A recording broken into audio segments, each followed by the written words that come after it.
লা লিগায় টানা ১৩ ম্যাচ অপরাজিত থাকা বার্সেলোনা অবশেষে পেল হারের স্বাদ। গেল রাতে রিয়াল সোসিয়েদাদের বিপক্ষে ২-১ গোলে হেরেছে কাতালানরা। তবে ২০ ম্যাচ শেষে রিয়াল মাদ্রিদের চেয়ে ১ পয়েন্ট বেশি নিয়ে টেবিলের শীর্ষে রয়েছে বার্সা।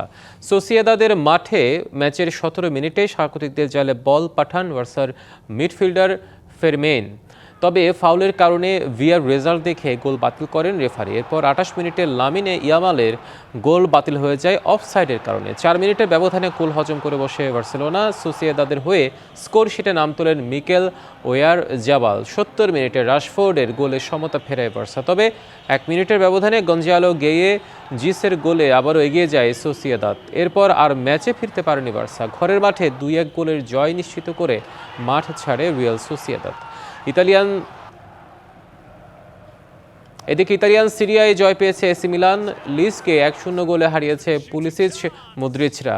সানসিরোতে হোমের সুবিধা সত্ত্বেও সুবিধা করতে পারছিল না মিলান। প্রতিপক্ষের দৃঢ়তায় স্বাগতিকদের আক্রমণ প্রতিহত হতে থাকে বারবার। কাউন্টার লিসের ফরওয়ার্ডদের সামাল দিতেও বেশ বেগ পেতে দেখা গেছে স্বাগতিক ডিফেন্ডারদের। প্রথমার্ধ শেষ হয়ে গোল শূন্যতেই দ্বিতীয়ার্ধ আক্রমণ পাল্টা আক্রমণ, ফলাফল শূন্যের দিকে যেন এগিয়ে যাচ্ছিল ম্যাচের ভাগ্য। ৭৬ মিনিটে ভাঙে প্রতিপক্ষের পোস্টের ডেড লক।